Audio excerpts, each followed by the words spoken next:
Почитувани медиуми, ви благодариме за вашето присуство. Најпрво би сакал да изразам благодарност до сите наши активисти и покрај сите пречки кои што ги имавме во оваа кампања во однос на цензурирањето на левица, успеавме да се избориме, да бидеме постојано на терен и да бидеме блиску до народот.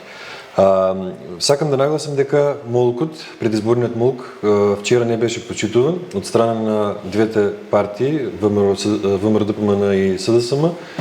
Имаше прекршување на предизборниот молк, особено во однос на тоа што изборните штабови им беа отворени, имаше агитирање преку социјалните мрежи до народот и така натаму. Сакам да напоменам дека нашите наблюдувачи веќе се на избирачките места, воочени се неколку неправилности. Најголем проблем, како и секој изборен циклус, се потешкотиите со уредите за идентификација. Наши наблюдувачи пријавија и дека кај некои убик уреди има повеќе избирачи отколку во избирачкиот список.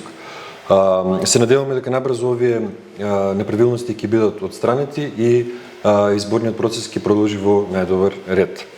Уверени сме во позитивниот исход од овие избори, уверени сме во тоа дека ги имаме најдобрите кандидати понудено и подготвени сме за втор круг, примерно во Скопје, со нашиот кандидат за градоначелник Амар Мициновиќ, кој што имаше досега невиден пристап во кампањата.